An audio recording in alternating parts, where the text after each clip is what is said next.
My name is Cameron Lewis.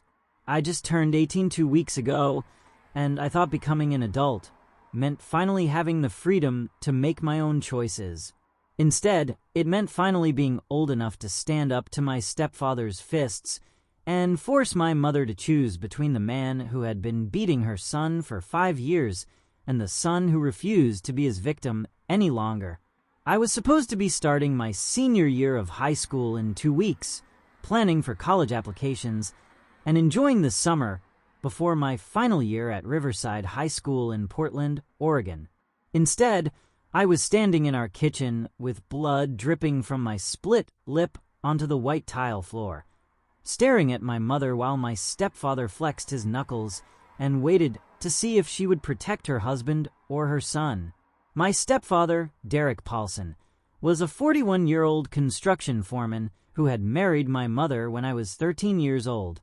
He was 6 feet 2 inches tall, weighed about 220 pounds, and had the kind of intimidating presence that came from years of managing construction crews and solving problems with aggression rather than conversation.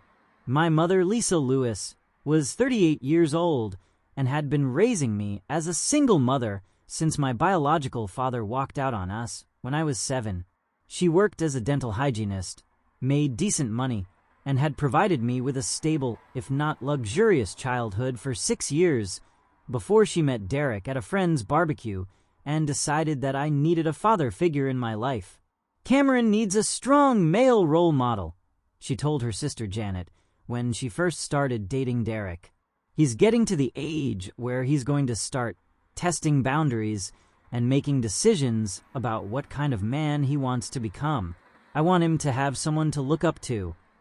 What she got instead was a man who believed that strong male role models use their fists to enforce respect and solve problems, and that teenage boys needed to be toughened up through physical intimidation and psychological domination. Derek moved into our modest 3-bedroom house in the Beaverton suburb of Portland 6 months after he started dating my mother. From the beginning, he made it clear that he considered himself the new head of the household, and that both my mother and I needed to adjust our behavior to accommodate his rules and expectations. "This house needs structure and discipline," he announced during one of our first family meetings after he moved in. "Lisa, you've been too soft on Cameron, and he's gotten used to doing whatever he wants without consequences. That's going to change." "What kind of changes are you talking about?" my mother asked, though her tone suggested she was more curious than concerned. "Cameron needs chores, curfews, and clear consequences for disrespectful behavior. He's 13 years old, and if we don't establish boundaries now, he's going to be out of control by the time he's 16. "Cameron's always been a good kid," my mother said. "He gets good grades, he doesn't get in trouble at school, and he's never given me any serious problems. That's because you haven't been setting high enough standards. Good kids can become great kids with the right guidance and discipline." At the time, Derek's emphasis on structure and discipline seemed reasonable, even beneficial. I was entering 8th grade, dealing with the social and academic pressures of middle school, and my mother had been struggling to balance work responsibilities with single parenting for 6 years.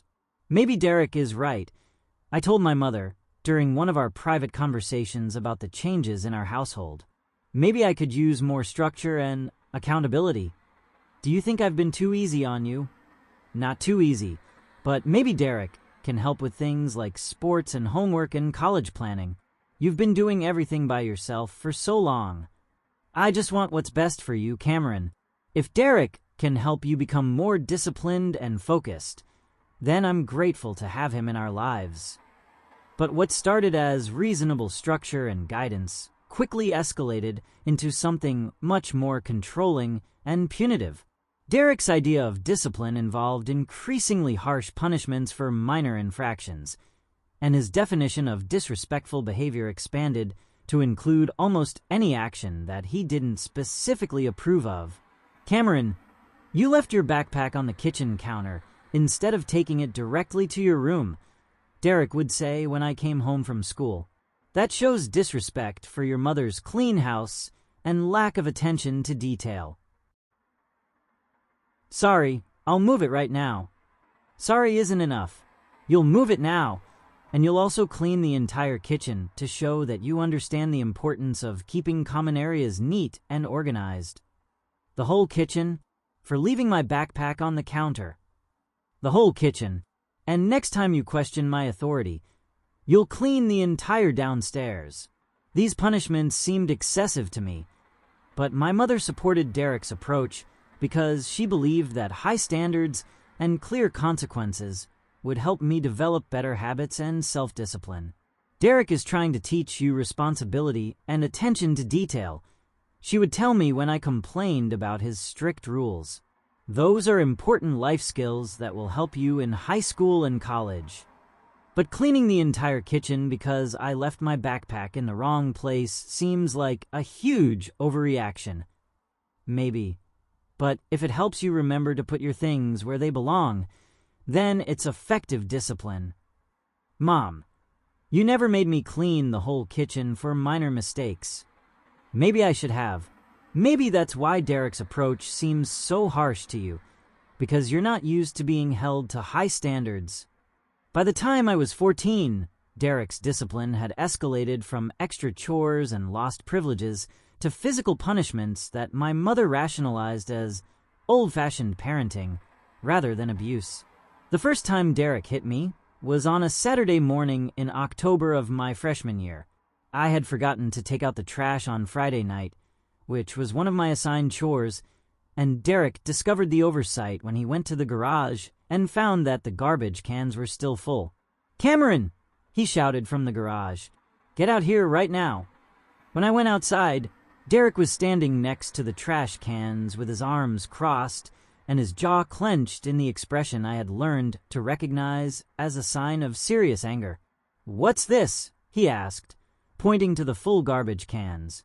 "I forgot to take them out last night. I'll do it right now." "You forgot? How do you forget one of your basic responsibilities?" "I was working on a history project, and I lost track of time. I'm sorry." Sorry isn't going to teach you to remember your responsibilities. Before I could respond, Derek backhanded me across the face hard enough to knock me backward into the garage wall. The impact was shocking. Not just the physical pain, but the sudden realization that my stepfather was willing to hit me for forgetting to do a chore. "Maybe that will help you remember next time," he said calmly, as if hitting me was a normal part of parenting. I stood against the garage wall, holding my cheek, trying to process what had just happened. No adult had ever hit me before, and I wasn't sure how to respond or whether I should tell my mother what Derek had done. "Take the trash out now, and then clean the entire garage to show that you understand the importance of completing your assigned tasks," Derek continued. "And Cameron, if you tell your mother about this conversation, you'll spend the next month cleaning the garage every day after school." "Why can't I tell Mom?" "Because this is between you and me. Your mother doesn't need to worry about every little disciplinary issue. Part of being a man is handling these situations without running to Mommy for protection." I spent the rest of that weekend trying to decide whether to tell my mother about Derek hitting me. On one hand, I knew that what he had done was wrong and that my mother would want to know about it. On the other hand, Derek's threat about daily garage cleaning seemed designed to prevent me from seeking help, and I was afraid of what other punishments he might devise if I disobeyed his instructions. "Cameron, you seem quiet this weekend," my mother observed during dinner on Sunday. "Is everything okay?"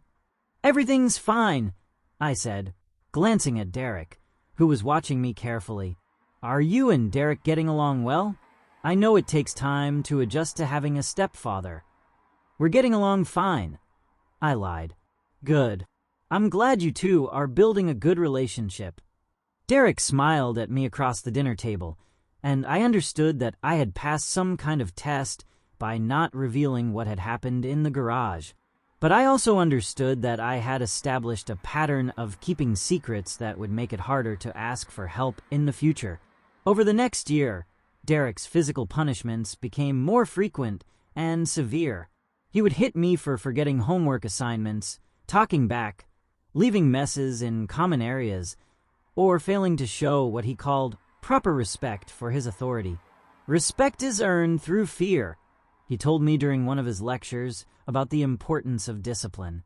If you're not afraid of the consequences of disappointing me, then you're not motivated to meet my expectations.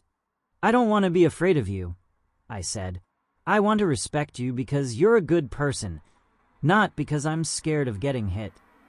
That's weak thinking, Cameron. Fear and respect are the same thing. People who aren't afraid of authority are people who don't understand their place in the world. That doesn't sound right.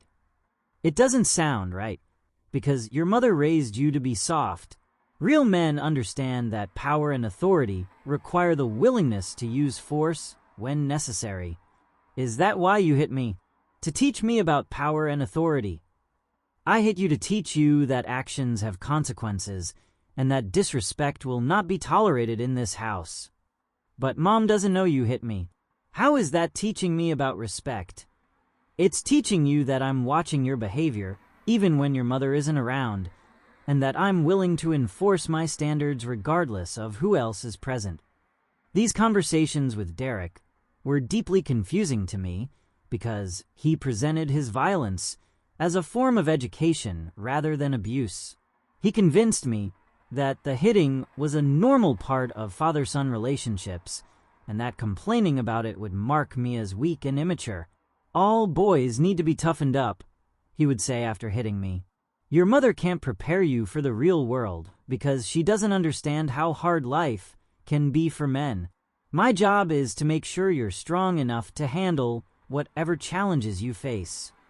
Why does being strong require getting hit? Because the world is going to hit you a lot harder than I do. If you can't handle a little physical discipline from someone who cares about you, how are you going to handle real adversity? What if I don't want to be the kind of person who solves problems by hitting people? Then you'll be the kind of person who gets hit by other people who are stronger and more determined than you are. By my sophomore year, I had developed elaborate strategies for avoiding Derek's anger and minimizing the frequency of his physical punishments. I kept detailed lists of my chores and responsibilities, completed homework assignments immediately after school, and avoided expressing opinions that might be interpreted as disrespectful or challenging. Cameron's become so responsible and disciplined, my mother told her sister Janet during one of their phone conversations. Derek's guidance has really helped him mature. He does seem more focused when I see him, Janet agreed. And he's gotten so much more polite and respectful. What they interpreted as increased responsibility and respect was actually fear-based compliance designed to avoid violence. I had learned to anticipate Derek's moods, avoid his triggers, and present myself as the obedient stepson he demanded rather than expressing my authentic thoughts and feelings. Cameron, you've really stepped up this year. My mother told me during one of our conversations about my improved behavior. Derek's influence has been so positive for you. I'm just trying to be more responsible, I said, unable to tell her that my motivation was avoiding getting hit rather than developing character. Well, whatever the reason, I'm proud of the young man you're becoming. Thanks, Mom. Derek says you rarely need correction anymore. He says you've learned to anticipate what needs to be done and do it without being asked. I try to pay attention to what he expects. That's exactly the kind of maturity I hoped you would develop. Derek was right that you needed more structure and accountability. These conversations with my mother were particularly painful because they revealed how successfully Derek had convinced her that his abuse was actually beneficial parenting.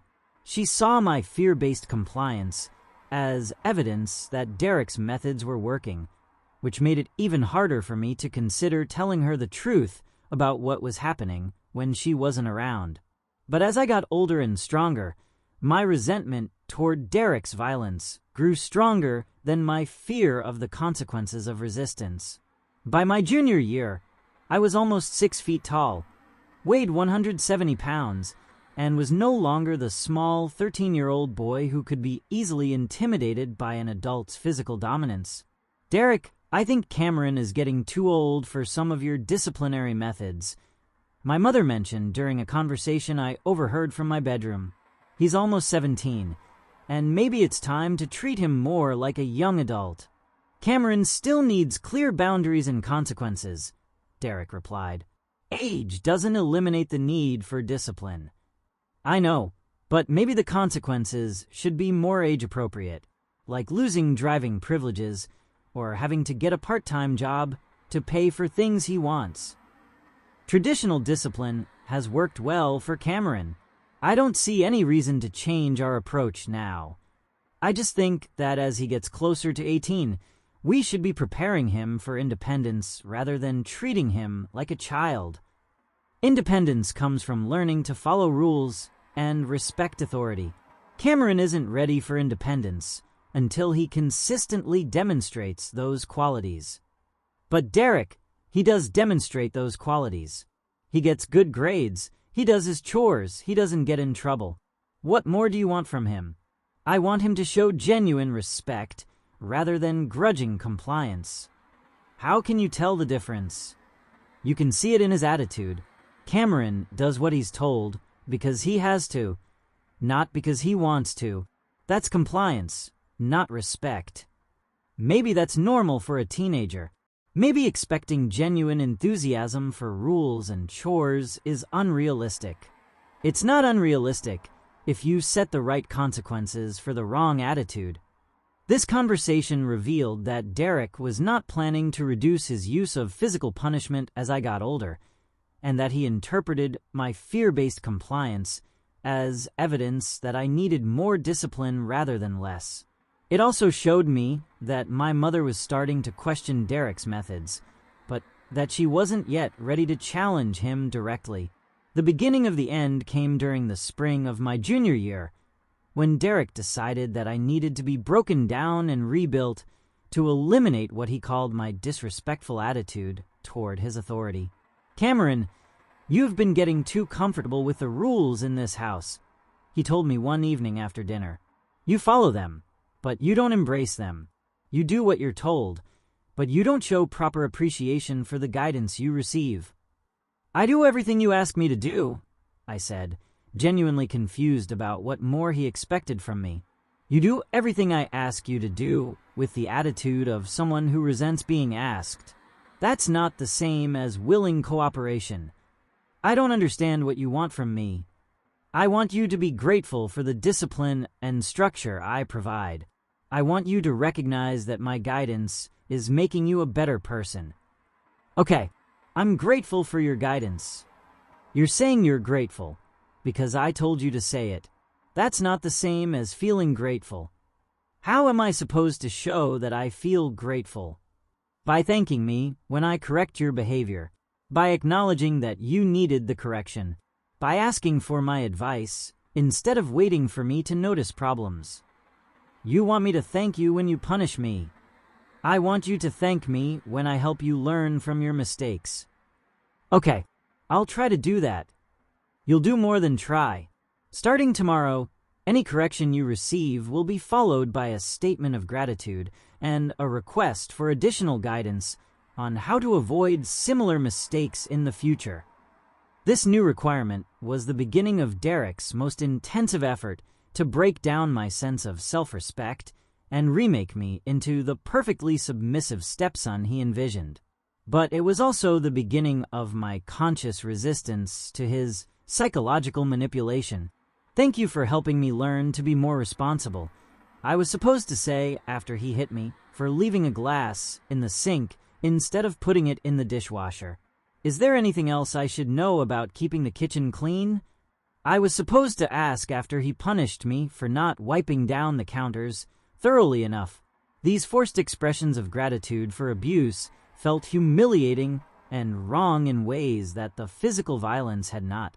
Being hit was painful and frightening, but being required to express appreciation for being hit felt like a fundamental violation of my dignity and self-respect. Cameron, you don't sound sincere when you thank Derek for his guidance, my mother observed after witnessing one of these exchanges. You should try to show more genuine appreciation for the time he invests in helping you improve. I am appreciative, I said, though my voice probably suggested otherwise.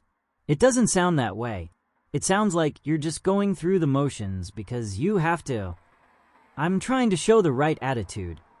Trying isn't enough. Derek is helping you become a better person, and he deserves to know that you value his efforts.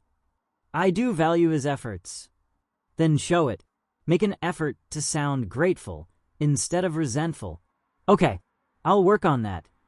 But I couldn't work on sounding grateful for being abused because I wasn't grateful, and I never would be. The more Derek demanded expressions of appreciation for his violence, the more I recognized that what was happening to me was fundamentally wrong and that I needed to find a way to protect myself. The final confrontation came on a Tuesday evening in July, 3 weeks after my 18th birthday, and 2 weeks before the start of my senior year. Derek had been drinking beer while watching television, which usually made him more aggressive and less predictable in his reactions to perceived slights or rule violations.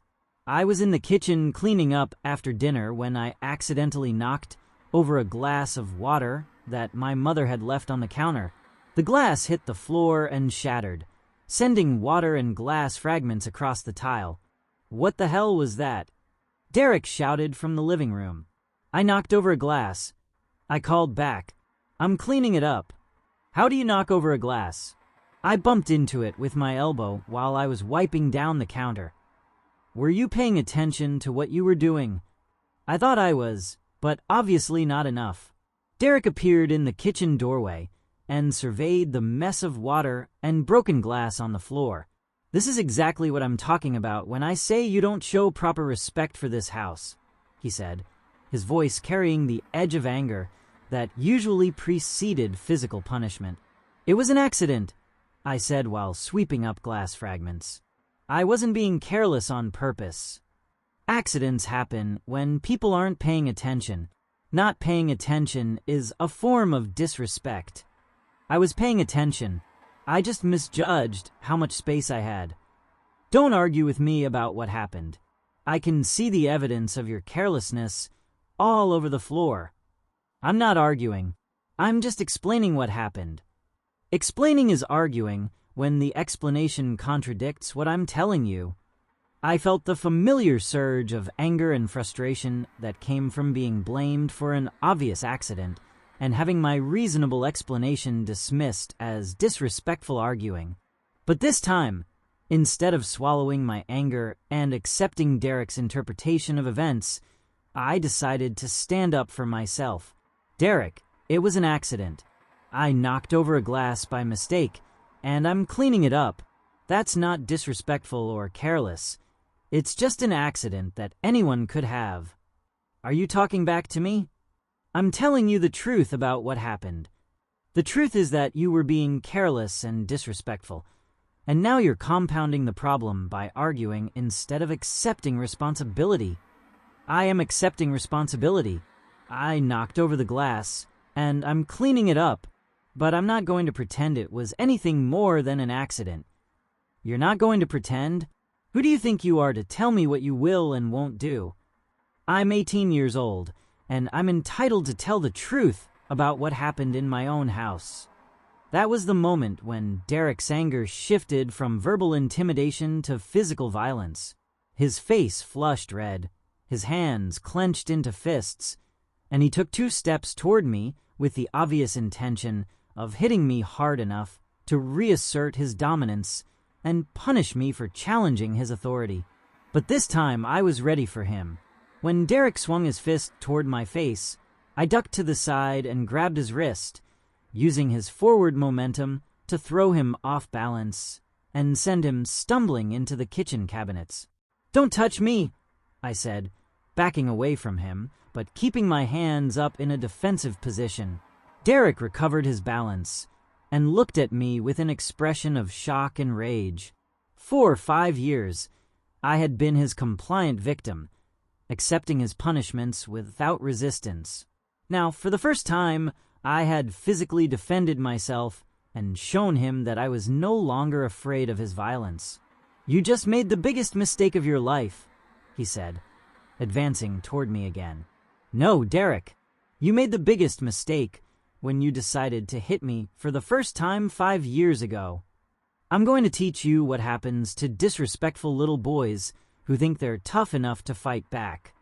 I'm not a little boy anymore. I'm 18 years old, and I'm not going to let you hit me ever again." Derek lunged at me again, this time throwing a punch that I couldn't completely avoid. His fist caught me on the left side of my face, splitting my lip and sending blood spattering across the white kitchen floor. But instead of cowering or apologizing the way I had done for 5 years, I hit him back, hard. My right fist connected with his jaw and sent him staggering backward into the refrigerator. "Cameron!"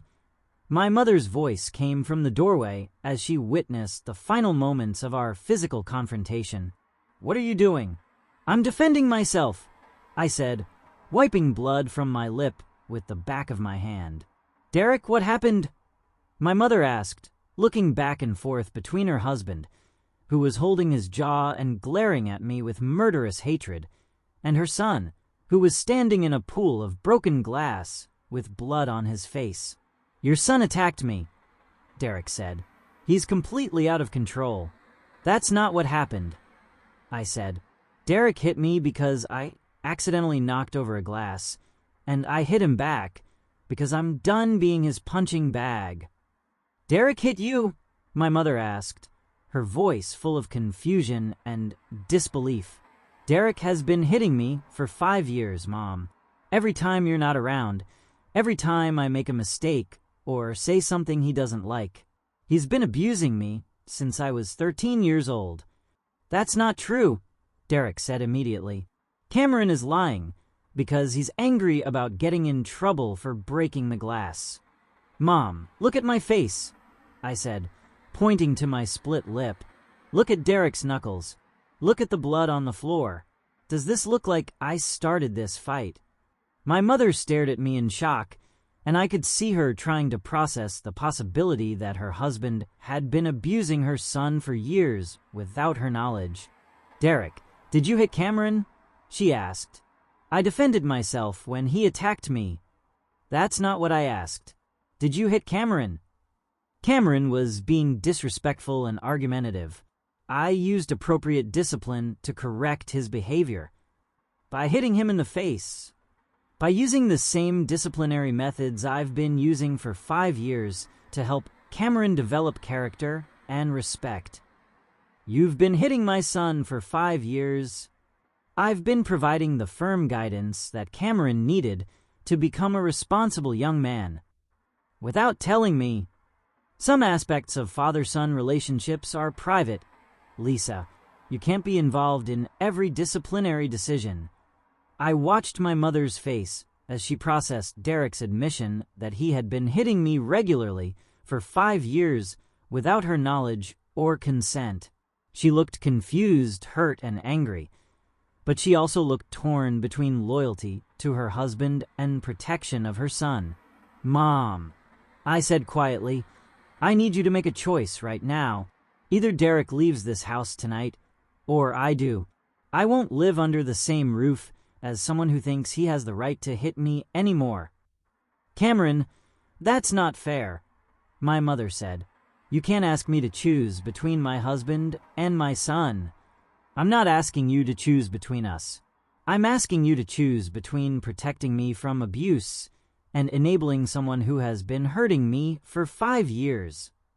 Derek says he was trying to help you develop character. Mom, look at my face. Look at the blood on the floor. Does this look like character development to you? I don't know what to think. This is all happening so fast. It's been happening for 5 years. You just didn't know about it because Derek threatened to make the abuse worse if I told you." "Derek, is that true?" my mother asked. Cameron is exaggerating and manipulating the situation, Derek replied. He's angry about being disciplined, and he's trying to turn you against me. Derek, answer the question. Did you threaten Cameron to keep him from telling me about your disciplinary methods? I told Cameron that our disciplinary discussions should remain private because I didn't want to burden you with every minor parenting issue. Hitting my son is not a minor parenting issue. Teaching your son to respect authority is not abuse. Hitting him in the face until he bleeds is abuse. I watched this exchange between my mother and Derek with a mixture of hope and dread. Hope that my mother would finally see Derek for what he really was and choose to protect me from further violence. Dread that she would convince herself that Derek's abuse was justified or acceptable and choose to maintain her marriage at the expense of my safety. Mom, I said, interrupting their argument, I need an answer. Are you going to ask Derek to leave, or am I leaving? Cameron, please don't make me choose right now. Let's all take some time to cool down and then discuss this rationally. There's nothing to discuss. Derek hit me tonight, just like he's been hitting me for 5 years. Either you protect me from him, or I protect myself by leaving. Where would you go? I'll figure it out. I'm 18 years old, and I can take care of myself. You don't have to leave. We can set up some rules and boundaries that everyone agrees to follow. Mom, the only rule I need is that Derek never touches me again. If you can't guarantee that, then I can't stay here. Derek, can you agree never to use physical discipline with Cameron again? I can agree to discuss alternative disciplinary methods, Derek said carefully. That's not what I asked. Can you agree never to hit Cameron again? I can agree to explore other approaches to helping Cameron develop respect and responsibility. Derek, yes or no? Will you agree never to hit my son again? Derek was quiet for a long time, and I could see him weighing his options. He could agree to stop hitting me and lose his primary method of control and intimidation, or he could refuse to make that commitment and risk losing his marriage if my mother chose to side with me. Lisa, if I agree never to use physical correction with Cameron, how will we handle situations where he's disrespectful or disobedient? The same way other parents handle those situations, with conversations, consequences, and boundaries that don't involve violence. What if conversations and non-physical consequences aren't effective? What if Cameron decides he doesn't have to listen to me because he knows I won't use physical force? Then we'll deal with that situation if it arises. But Derek, I need you to promise me that you will never hit my son again. I don't think I can make that promise without some guarantee that Cameron will show appropriate respect for my authority in this house. Derek, Cameron is my son. He doesn't have to show respect for your authority. He has to show respect for you as a person and follow reasonable household rules. But you're not his father, and you don't have unlimited authority over him. Then what's my role in this family? If I can't enforce rules and standards, how am I supposed to contribute to Cameron's development? By being a positive influence and a supportive presence. By offering guidance when it's asked for and setting a good example through your own behavior. That's not enough, Lisa. Teenage boys need firm boundaries and clear consequences. Without the ability to enforce those boundaries, I can't be an effective parent figure. I listened to this conversation with growing clarity about Derek's true priorities. He wasn't concerned about my development or well-being. He was concerned about maintaining his power to control and intimidate me through violence. When faced with the choice between giving up that power and losing his marriage, he was choosing to prioritize his ability to hit me over his relationship with my mother. Mom, I said, you have your answer. Derek just told you that he can't be an effective parent without the ability to hit me. He's choosing violence over family. Is that true, Derek? My mother asked, Are you saying you can't be a good stepfather without hitting Cameron? I'm saying that I can't be an effective parent figure without the tools necessary to enforce respect and obedience. And those tools include hitting my son. Those tools include whatever consequences are necessary to maintain order and discipline in this household, including physical violence, including appropriate physical correction when other methods fail.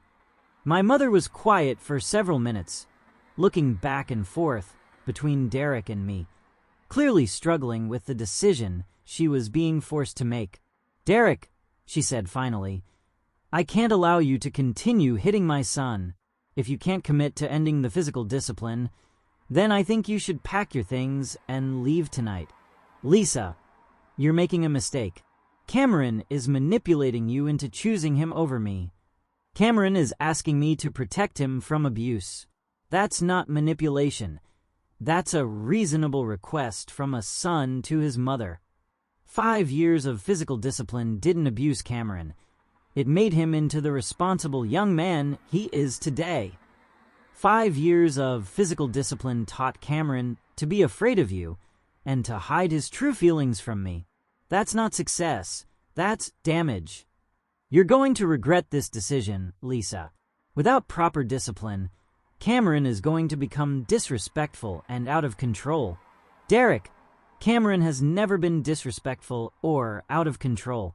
He's been compliant because he was afraid of being hit. There's a difference. There's no difference. Fear and respect are the same thing. No, they're not. And I won't have my son living in fear in his own home." Derek stared at my mother for a long moment, and I could see him realizing that she was serious about choosing me over him. His face went through several expressions: shock, anger, resentment, and finally cold calculation. "Fine," he said. "If that's your choice, I'll pack my things and be gone by morning." "Derek, it doesn't have to end this way. You could choose to change your approach and remain part of our family. I could choose to give up my authority and become irrelevant in my own home. That's not a choice I'm willing to make. Then I'm sorry it's ending this way. So am I. You're making a mistake that you'll regret for the rest of your life." Derek left the kitchen to pack his belongings, and my mother and I were alone together for the first time since the confrontation began. "Cameron, I'm so sorry," she said, tears streaming down her face. "I had no idea Derek was hitting you. If I had known, I would have stopped it immediately. I wanted to tell you, but Derek threatened to make the abuse worse if I said anything. He convinced me that the hitting was normal and that complaining about it would make me weak." "How often did he hit you?" "At least once a week, sometimes more, usually when you were at work or running errands." Why didn't I notice the signs? Because Derek was careful not to leave marks that would be visible, and because I got good at hiding the bruises and making excuses when you asked about them. I should have known. I should have seen what was happening. Mom, Derek spent 5 years convincing both of us that his abuse was actually good parenting. He's very good at manipulation and making his victims feel like they deserve what's happening to them. Do you think you'll be able to forgive me for not protecting you? There's nothing to forgive. You didn't know what was happening, and when you found out, you chose to protect me. That's what matters. What if I had chosen Derek? What if I had decided that his discipline was acceptable? Then I would have left tonight and never come back. And I would have lost my son forever. But you didn't choose Derek. You chose me, and that means everything to me. If you're starting to understand how toxic masculinity can disguise abuse as discipline, and how hard it can be for mothers to see what's happening when manipulative men are involved, then you'll want to hear how this choice changed everything for our family. Sometimes standing up to a bully forces everyone around you to choose sides, and sometimes those choices reveal who really loves you. Subscribe, because what happened after Derek left will show you that the right choice isn't always the easy choice, but it's always worth making. Derek packed his belongings that night, and moved out of our house the next morning. He left without saying goodbye to either my mother or me, and he never attempted to contact us again. Within a week, my mother had filed for divorce, and within 2 months, Derek was completely out of our lives. "How do you feel about Derek being gone?" My mother asked me during one of our conversations about the changes in our household. Relieved, free, like I can finally be myself without worrying about triggering someone's anger. "Do you miss anything about having him around?" I miss the idea of having a father figure, but I don't miss Derek specifically. He was never really a father to me anyway. He was more like a prison guard. "I'm sorry I brought someone into our home who hurt you." "Mom, you were trying to give me a male role model and give yourself a partner. You had good intentions. Good intentions don't excuse the result. I should have paid more attention to how Derek treated you when I wasn't around. Derek was very good at presenting himself as a caring stepfather when you were present. He only showed his true nature when we were alone. What were the signs I should have noticed?" The way I changed after he moved in. I became much more anxious and compliant. I stopped expressing opinions or preferences. I started doing everything perfectly to avoid any possibility of criticism. I noticed those changes, but Derek convinced me they were positive signs of increased maturity and responsibility. That's exactly how abusers operate. They convince everyone that their victim's fear-based compliance is actually improved behavior. How did Derek convince you that his abuse was normal? He told me that all boys needed to be toughened up and that physical discipline was a normal part of father-son relationships. He said that complaining about it would make me weak and that real men don't run to their mothers for protection. That's manipulative and completely false. I know that now, but when you're 13 years old and an adult authority figure is telling you these things, it's hard to know what's normal and what isn't.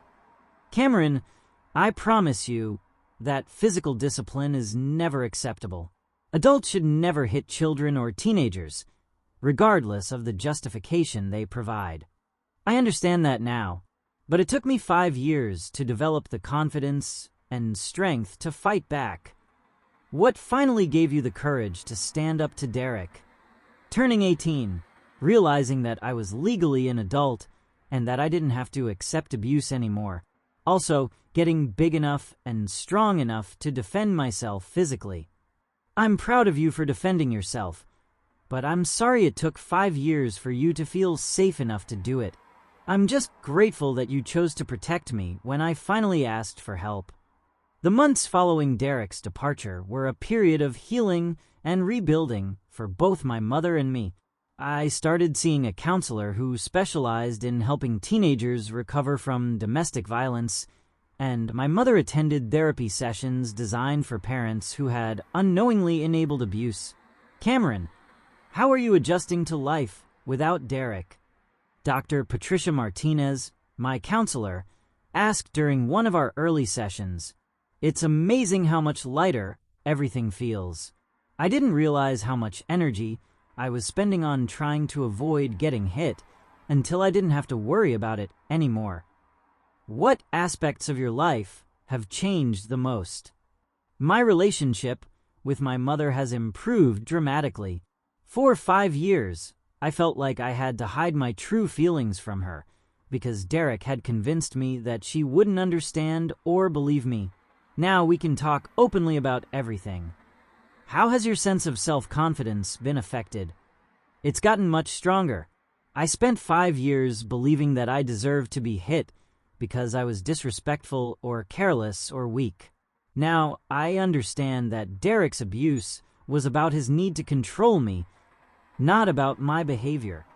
What advice would you give to other teenagers who are experiencing similar abuse? I would tell them that no adult has the right to hit them, regardless of the justification they provide. I would also tell them to reach out for help from trusted adults, even if the abuser has threatened them or convinced them that no one will believe them. What would you tell parents who might be unknowingly enabling abuse in their households? I would tell them to pay attention to changes in their children's behavior and to ask direct questions about how they're being treated by other adults in the household. I would also tell them that children don't usually make false accusations about abuse. If a child says they're being hurt, they probably are. My mother's therapy sessions helped her understand how Derek had manipulated both of us and why she had failed to recognize the signs of abuse. Lisa, abusers are often very skilled at presenting themselves as loving partners and responsible parents. Her therapist, Dr. Robert Chun, explained. They know how to charm adults while terrorizing children in private. How could I have been so blind to what was happening to my own son? Because Derek was careful to abuse Cameron only when you weren't present, and because he convinced you that Cameron's fear-based compliance was actually improved behavior. What signs should I have recognized? Changes in Cameron's personality, increased anxiety around Derek, reluctance to be alone with Derek, unexplained injuries or bruises, and Cameron's sudden transformation from a normal teenager into an unusually compliant and fearful child. I noticed all of those changes, but Derek convinced me they were positive developments. That's how emotional manipulation works. Abusers reframe their victims' trauma responses as evidence that their methods are effective. How can I make sure this never happens again? By trusting your instincts, asking direct questions when you notice concerning changes in Cameron's behavior, and never allowing anyone to convince you that physical discipline is an acceptable form of parenting. My senior year of high school was the first year since middle school that I felt genuinely free to be myself. Without the constant threat of Derek's violence hanging over me, I was able to participate in activities, express opinions, and make mistakes without fear of physical punishment. Cameron, you seem so much more relaxed and confident this year. My English teacher, Mrs. Jennifer Rodriguez, observed during one of our conversations about college applications. It's like you've discovered a new sense of self-assurance. I feel like I can finally be myself without worrying about triggering someone's anger. I told her. That's an interesting way to put it. Were you worried about triggering someone's anger before? My stepfather was very controlling and had strong reactions to anything he perceived as disrespectful or disobedient. I spent a lot of energy trying to avoid disappointing him. That sounds like it would be exhausting and stressful. It was, but he's not part of our family anymore, so I don't have to worry about it. I'm glad you're in a safer and more supportive environment now. Thank you. It's made a huge difference in how I feel about myself and my future. I was accepted to Portland State University with a partial scholarship to study social work, inspired by my experience with domestic violence and my desire to help other families recognize and escape abusive situations. Cameron, I'm so proud of your decision to study social work. My mother told me when I received my acceptance letter, you'll be able to help other families avoid what we went through. That's the goal. I want to work with teenagers who are experiencing abuse and help them understand their options for getting help. Do you think your own experience will make you more effective in that work? I think it will help me understand what teenagers are going through when they're being abused, and it will help me recognize the signs that adults might miss. I'm grateful that you're turning your difficult experience into something positive. Derek's abuse was terrible, but it taught me important lessons about resilience, self-advocacy, and the importance of protecting vulnerable people. Those are valuable lessons, even though I wish you had learned them in a less traumatic way. Me too, but since I did go through that trauma, I want to make sure it serves a purpose by helping other people. During my freshman year at Portland State, I started volunteering with a local organization that provided services to domestic violence survivors and their children. Working with teenagers whose families had been affected by abuse gave me valuable experience, and confirmed my decision to pursue a career in social work. Cameron, you have natural instincts for this work, Sandra Martinez, the program coordinator, told me after I had been volunteering for several months. The teenagers you work with respond well to you because they can tell that you genuinely understand what they've been through. I understand because I lived through similar experiences myself. That gives you credibility and empathy that can't be taught in textbooks. What's the most important thing I can do to help these teenagers? Listen to them without judgment. Believe their accounts of abuse, even when adults in their lives don't, and help them understand that they have options for getting help and protection. A lot of them seem to think that the abuse is their fault.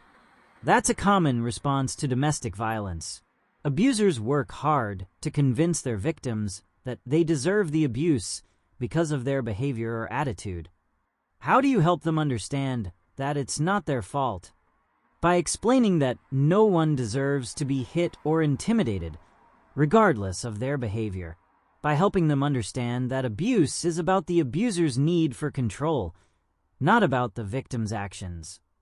What about teenagers who are afraid to report abuse because they don't want to break up their families?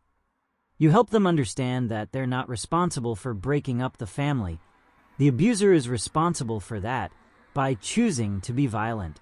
You also help them understand that families that include abuse aren't healthy families worth preserving. These conversations with Sandra helped me develop the skills and perspective I would need to work effectively with families affected by domestic violence. By my sophomore year at Portland State, I had decided to specialize in adolescent social work with a focus on domestic violence prevention and intervention. My academic coursework included classes on family systems, trauma recovery, and legal advocacy for abuse victims. Cameron, your papers on adolescent responses to domestic violence show unusual insight and sophistication. Dr. Michael Kim, my family systems professor, told me during office hours, "Have you considered pursuing graduate studies in social work?" Yes, that's my plan. I want to become a licensed clinical social worker who specializes in working with teenagers and families affected by domestic violence. What drew you to this field? Personal experience. My family was affected by domestic violence, and I've seen how important it is to have advocates who understand what teenagers are going through when they're being abused. That's a powerful motivation. Students who have personal connections to their field of study often become the most dedicated and effective practitioners. I hope so. I want to make sure that other teenagers don't have to endure what I went through, and that families get help before the abuse escalates to dangerous levels. During my junior year, I started an organization called Students Against Family Violence, which provided education and resources about domestic abuse to university students and high school students throughout Oregon. Many young people don't recognize the signs of abusive relationships because they haven't been educated about the warning signs. I explained during our organization's first campus presentation. They might think that physical violence is the only form of abuse, when emotional manipulation and control are just as harmful. The most important message we want to share is that help is available, escape is possible, and no one should have to live in fear of someone who claims to love them. The organization grew rapidly and began receiving invitations to speak at high schools, community centers, and other universities throughout the Pacific Northwest. Cameron's presentation probably saved my life. One high school student wrote in an evaluation form after attending one of our programs, "I didn't realize that my boyfriend's controlling behavior was actually emotional abuse.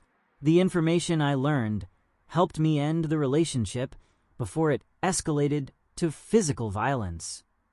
"I wish my parents had heard this presentation," wrote another attendee.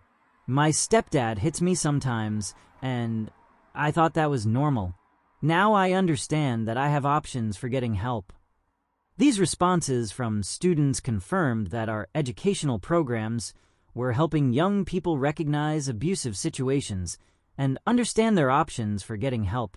My mother completed her own healing process and eventually started dating again. But this time she approached relationships with much greater awareness of the warning signs of controlling and manipulative behavior. I'm being very careful about who I allow into our lives, she told me during one of our conversations about her dating experiences. I've learned to recognize the red flags that I missed with Derek. What kind of red flags? Men who try to move the relationship forward too quickly, who want to make decisions about my life or yours, who criticize my parenting style, or who try to isolate me from my friends and family. Those are all things Derek did in the beginning. Exactly. I thought his possessiveness and desire to be involved in our lives meant that he loved us. Now I understand that those were warning signs of controlling behavior. How are you different in relationships now? I'm much more assertive about maintaining my independence and setting boundaries. I'm also more willing to end relationships that don't feel healthy, even if the man seems like he would be a good provider or father figure. Do you think you'll ever remarry? Maybe, if I meet someone who respects my autonomy and treats both of us with genuine kindness. But I'm not actively looking for a partner, and I'm certainly not going to settle for someone who isn't absolutely wonderful. I'm proud of how strong and independent you've become. I learned from watching you stand up to Derek. Your courage inspired me to demand better for both of us. During my senior year at Portland State, Derek attempted to contact my mother through social media, apparently hoping to reconcile and restart their relationship. My mother immediately blocked him and reported the contact to the police, who reminded Derek that any further attempts to contact us would violate the restraining order that was still in effect. How do you feel about Derek trying to reach out? I asked my mother after she told me about his contact attempt. Disgusted but not surprised. Derek is the kind of person who thinks that time will make people forget how badly he treated them. Do you think he's changed? I think Derek is incapable of genuine change because he doesn't believe he did anything wrong.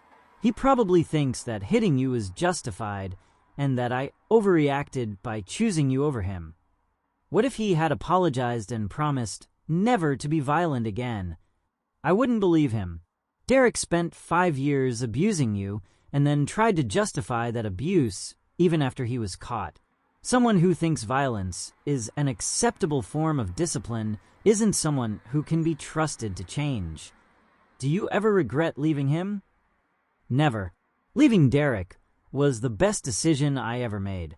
It saved you from continued abuse, and it saved me from spending my life with someone who thought violence was an acceptable way to solve problems. I'm grateful that you chose me over him. Cameron, you're my son. Protecting you from abuse isn't a choice. It's my responsibility. I should have protected you from the beginning. You protected me when it mattered most. When I finally asked for help, you didn't hesitate to give it to me. I graduated from Portland State University with a bachelor's degree in social work and was accepted to the Master of Social Work program at University of Washington, where I plan to specialize in clinical practice with adolescents and families. Cameron, you've accomplished something remarkable during your time here. Dr. Sarah Williams, my academic advisor, told me during our final meeting before graduation, you've not only succeeded academically, but you've also become a leader and advocate for domestic violence prevention. My experience taught me that abuse thrives in secrecy and silence. The more we talk about it openly, the easier it becomes for victims to recognize what's happening and ask for help. What are your plans for graduate school? I want to become a licensed clinical social worker and eventually open a practice that specializes in working with teenagers and families affected by domestic violence. I also want to continue my advocacy work through speaking and education programs. Do you ever think about confronting Derek or trying to understand why he abused you. No. Derek made his choices, and I've made mine. I'm not interested in understanding his motivations or giving him opportunities to justify his behavior. I'm interested in helping other families avoid what we went through. That's a mature and healthy perspective. Derek doesn't deserve any more of my time or energy. I'd rather focus on building something positive from my experience. Today, I am 26 years old and work as a licensed clinical social worker specializing in adolescent trauma and family violence. My practice, Lewis Family Services, provides counseling and advocacy for teenagers who have experienced domestic violence and their families. Mr. Lewis, you've helped me understand that I didn't deserve to be hit by my stepfather. One of my teenage clients told me during a recent session. I spent 3 years thinking that if I had been more respectful, he wouldn't have hurt me. No teenager deserves to be hit, regardless of their behavior, I told him.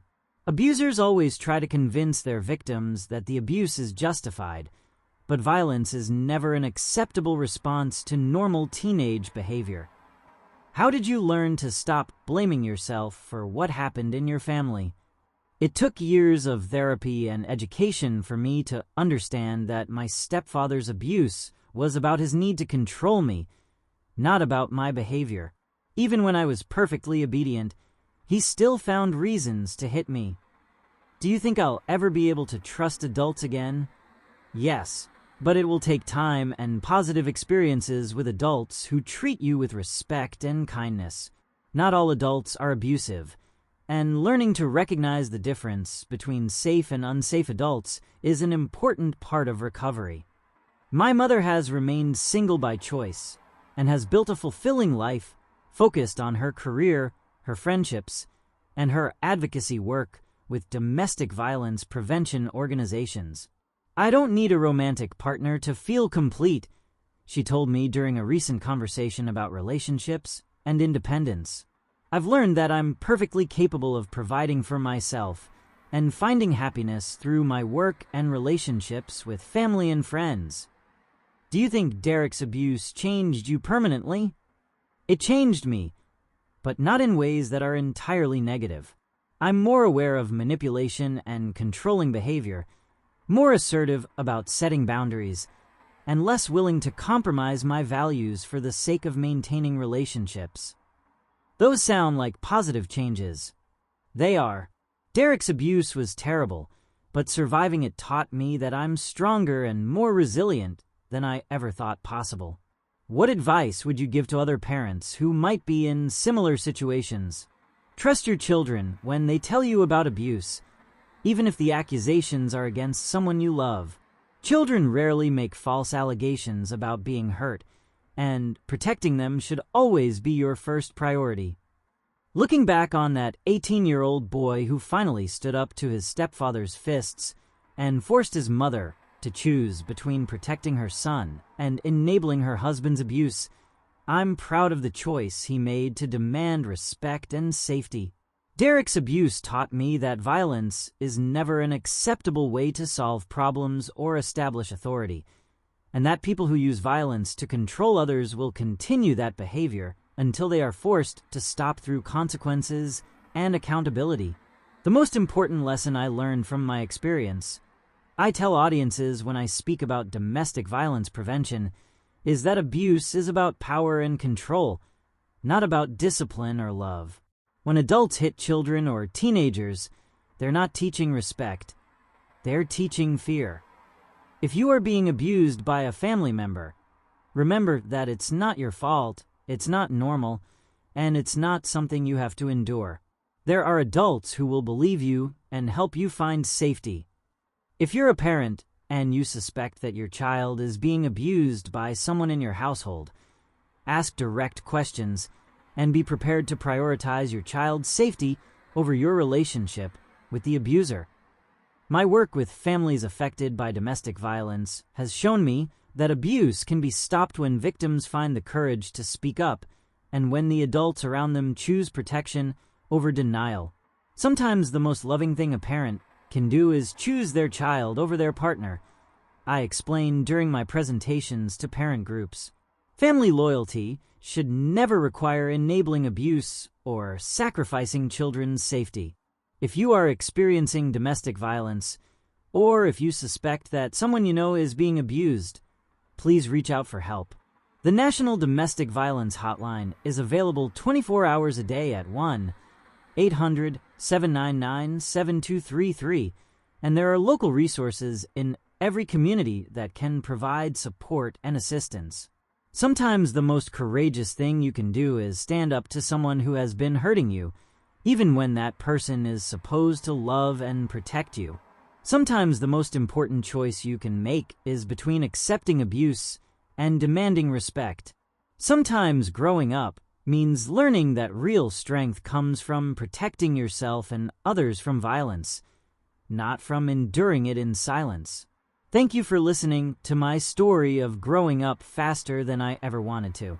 I've left 2 more stories on your screen, both from young men who learned that sometimes becoming an adult doesn't happen at 18. It happens the moment your family needs you to be strong. Click on whichever one speaks to you.